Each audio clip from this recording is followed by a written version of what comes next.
दिल्ली की यमुना नदी में उफान खतरे के निशान के ऊपर बह रही है। निचले इलाकों में अलर्ट जारी। यमुना नदी का जलस्तर बढ़ने से दिल्ली के कई इलाके जलमग्न, लोगों की परेशानी बढ़ी। वासुदेव घाट भी पानी में डूबा। मोनेस्ट्री मार्केट में यमुना का पानी और भरा, दुकानों को बंद कर लोगों ने राहत शिविरों में शरण ली। मौसम विभाग ने बिहार में आज भारी बारिश का अलर्ट जारी किया। पंजाब, जम्मू और यूपी में आज से बारिश में कमी की जताई संभावना। आगरा में ताजमहल की दीवार के करीब पहुंचा यमुना का पानी, नदी में समाया। ताजमहल के पीछे का पार्क, प्रशासन ने नदी के किनारों की निगरानी बढ़ाई।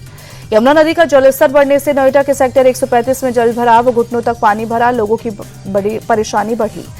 मिलेनियम सिटी गुरुग्राम के सेक्टर 107 की सोसाइटी में भरा पानी, सड़क पर भारी जल जमाव की वजह से बेसमेंट से पानी निकालना हुआ मुश्किल। पंप से निकाला पानी, ड्रेनेज से वापस अंदर आया।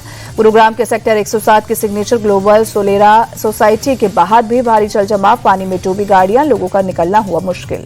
गुरुग्राम सेक्टर 107 की सोसाइटीज के अंदर 3000 से ज्यादा परिवार फंसे। गांव वालों के चलाई ट्रैक्टर से सोसाइटी से आ जा रहे हैं लोग। गुजरात के महिसागर में अजंता हाइड्रो पावर प्लांट में घुसा पानी, अचानक पानी भरने से प्लांट के 5 कर्मचारियों की डूबने की खबर। कडाड़ा बांध से पानी छोड़े जाने से बढ़ा माई नदी का वाटर लेवल, हादसे के वक्त प्लांट में मौजूद थे 15 कर्मचारी। राजस्थान के अजमेर में बोराज लेक का बांध टूटा, कई इलाकों में भरा लेक का पानी। एनडीआरएफ, एसडीआरएफ और सिविल डिफेंस की टीम तैनात। अजमेर के बाढ़ प्रभावित इलाकों में पुलिस की टीम लगातार कर रही है पेट्रोलिंग। बाढ़ टूटने के खतरे को देखते हुए पहले ही कई इलाकों को करा लिया गया है खाली। पंजाब में बारिश और बाढ़ का कहर जारी, अब तक 43 लोगों की मौत, 1,71,000 हेक्टेयर में खड़ी फसल हुई तबाह। पंजाब के पटियाला में घग्गर नदी का बढ़ा जलस्तर, राजपुरा में घग्गर का पानी भरने से इलाकों का सड़क संपर्क भी कटा। पंजाब के कपूरथला में बाढ़ प्रभावित गांवों में पहुंचे केंद्रीय कृषि मंत्री शिवराज सिंह चौहान, बाढ़ पीड़ितों से मिलकर दिया हर संभव मदद का भरोसा। शिवराज सिंह चौहान ट्रैक्टर से गुरदासपुर के बाढ़ प्रभावित इलाकों में पहुंचे। सुनील झाकड़ ने चलाया ट्रैक्टर, किसानों से कहा सरकार आपके साथ। पंजाब के हर गांव में एक गजेटेड ऑफिसर की होगी नियुक्ति, सीएम मान ने कहा प्रशासन और बाढ़ प्रभावित लोगों में बेहतर हो सकेगा तालमेल। आप संयोजक अरविंद केजरीवाल ने कपूरथला के बाढ़ प्रभावित इलाकों का निरीक्षण किया, कहा केंद्र ने अफगानिस्तान में मदद भेजी है, पंजाब को भी मदद भेजनी चाहिए। कटरा में माता वैष्णो देवी की यात्रा 11वें दिन भी स्थगित, खराब मौसम के चलते प्रशासन ने रोक लगाई। जम्मू कश्मीर के अखनूर में चिनाब नदी के तेज धार में बह गई सड़क, परगवाल, एनएसपुरा और हमीरपुर कोना का सड़क संपर्क टूटा। एमपी के उज्जैन में अचानक बढ़ा शिप्रा नदी का पानी, बाढ़ की वजह से एक आश्रम में फंसे करीब 14 लोग। एनडीआरएफ की टीम ने सभी को रेस्क्यू कर सुरक्षित जगह पहुंचाया। बिहार के डिप्टी सीएम विजय कुमार सिन्हा ने जीएसटी सुधार का किया स्वागत, कहा नवरात्रि से पहले जीएसटी सुधार आम लोगों के लिए वरदान। विजय सिन्हा बोले इससे देश की अर्थव्यवस्था मजबूत होगी, अब लोगों को कारोबार करना और आसान होगा, इससे हमारा निर्यात बढ़ेगा। जीएसटी में बदलाव पर बोले केंद्रीय मंत्री नित्यानंद राय, कहा ये गरीबों, किसानों, पिछड़ों और मध्यम वर्ग के लिए है। पीएम मोदी हमेशा गरीबों की ही चिंता करते हैं।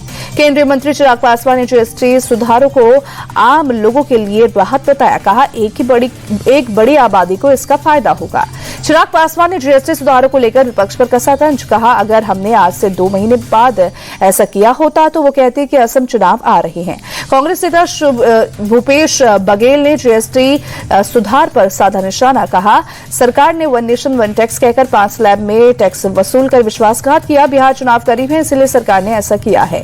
यूपी के लखनऊ में लाइफ और हेल्थ इंश्योरेंस में जीएसटी खत्म करने पर लोगों ने मनाया जश्न, पीएम मोदी को दिया धन्यवाद, लोगों ने फोड़े पटाखे। मदर टेरेसा की पुण्यतिथि आज, कोलकाता के मिशनरीज ऑफ चैरिटी में विशेष प्रार्थना की गई। मुरादाबाद में शिक्षक दिवस के अवसर पर छात्रों का अनोखा अंदाज, सर्वपल्ली राधाकृष्णन की रंगोली बनाकर दी श्रद्धांजलि। पुरी के समुद्र तट पर डॉक्टर सर्वपल्ली राधाकृष्णन की कलाकृति सैंड आर्टिस्ट सुदर्शन पटनायक ने शिक्षक दिवस के अवसर पर अपने अंदाज में दी श्रद्धांजलि। अभिनेत्री पल्लवी जोशी ने अपनी फिल्म द बंगाल फाइल्स पर बंगाल में प्रतिबंध को लेकर की चर्चा, कहा हमने राष्ट्रपति द्रौपदी मुर्मू को फिल्म को रिलीज करने में हस्तक्षेप करने के लिए पत्र भी लिखा है। पल्लवी जोशी बोली फिल्म में कोई आधिकारिक संवाद नहीं है, फिर भी वो डरे हुए हैं। ममता जी फिल्म देखेंगी तो एक बंगाली होने के नाते उन्हें इस पर गर्व होगा, उन्हें कम से कम एक बार फिल्म जरूर देखनी चाहिए। एक्ट्रेस सवीना टंडन पुणे के श्रीमंत भाऊ साहेब रंगारी गणपति मंडल पहुंची। एक्ट्रेस ने की गणपति की पूजा अर्चना। हॉकी एशिया कप के सुपर 4 में भारत ने मलेशिया को 4-1 से हराकर पॉइंट्स टेबल में टॉप पर पहुंचाया। मनप्रीत, सुखजीत, शिलानंद और विवेक ने दागे गोल। हॉकी एशिया कप के पॉइंट्स टेबल में चीन दूसरे और मलेशिया तीसरे नंबर पर काबिज। साउथ कोरिया की टीम सुपर 4 से हुई बाहर।